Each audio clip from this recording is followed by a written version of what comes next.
STEM in agriculture, I think it's an essential component of agriculture and agriculture study going forward.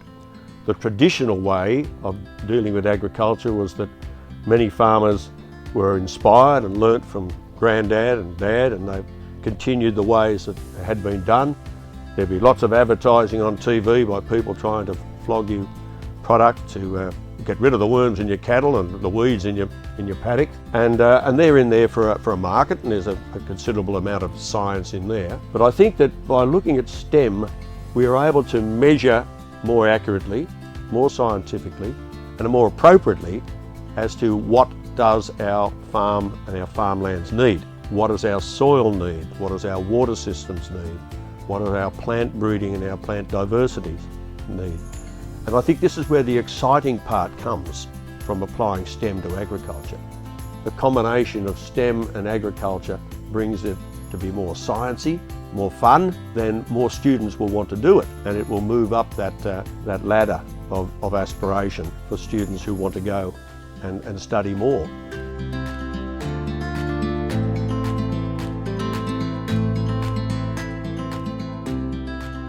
The living classroom is an area of 150 hectares, which is a bit over 300 acres. We're on the south and western side of the town of Bingara, and it was what was called the town common. This one here was very degraded ground, and about 12 years ago, a group of community people started to give some thought to what other purpose it might serve, rather than just being a bit of an eyesore on the edge of town.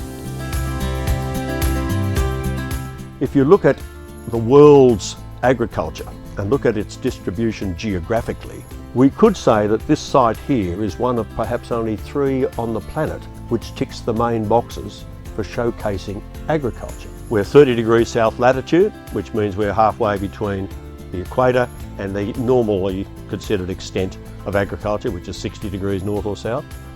We are 300 metres above sea level, which is about the average for agriculture in terms of elevation. We are 300 kilometres from the coast, which is about average for continentality of world agriculture. And unfortunately, I've got to go back to the imperials. We have just under 30 inches of rain, which is about what's considered the average for world agriculture in terms of rainfall. So if you take that all into account and add the fact that we've got quite a variety of soils on this site, we present a spot which is as good as anywhere to showcase world agriculture. We've started about 8 projects thus far. The buildings that we've got here are part of the Primary Industries Trade Training Centre. So we've got a classroom, we've got a workshop, we've got a nursery, and we're about to build our interpretive centre. Now that is going to be like a virtual museum where we can showcase not only the story of the living classroom, but the story of world food and the story of problems and prospects of agriculture going forward.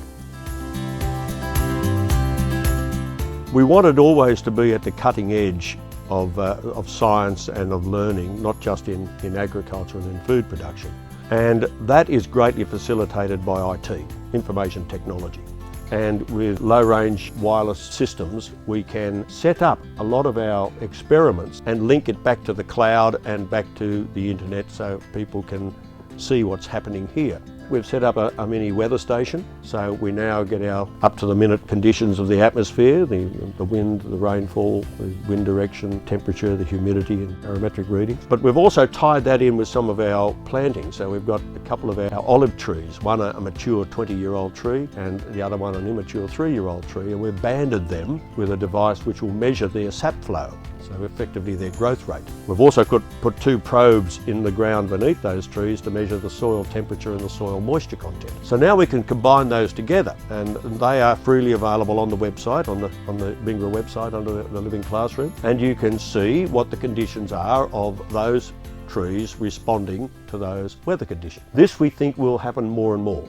We know of other crops, tree crops in particular, where it's done, and we think we can move in the direction of more and more probes, more and more measurement of soil changes and plant changes, and then try and figure how we can tweak them further so that using those natural systems but not using the herbicides or the artificial and synthetic additives to try and make those changes, to make them on a more gentler scale. we've done some soil design equipment where kids have been asked to look at how we might measure the flow of water in a profile of soil, and how we might be able to use technology to embed probes into the soil to measure that, and whether or not you do that by measuring physical water or electricity, the conductivity of the soil. So we've done a number of classes like that, and again, kids get quite excited when they see the technology applied, and then tell them that they can pick it up on their phone and check it at any time, like 2 o'clock in the morning. It's even more exciting because it's available at all times. You don't have to come here to see and do it. And I think that's part of the trend in agriculture generally. We should be looking at being able to manage our farms more remotely, but just as importantly is getting back down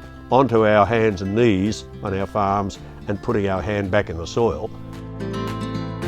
Those who are looking for a career that has purpose, that has challenges, that has rewards, what better than to look at how we can improve the environment of our farms, improve our food quality, improve our food economics. We've got to look at our distribution system of our food miles, the way in which we improve or potentially damage the quality of our food. We've got to understand the importance of diet. We've got to understand how we can have good quality food at a reasonable price and available to people no matter where they live. And all this relates back to things that we do at the Living Classroom. We are a site which presents itself as a focal point to deal with all of those different aspects and to support those other institutions that are working towards those gains.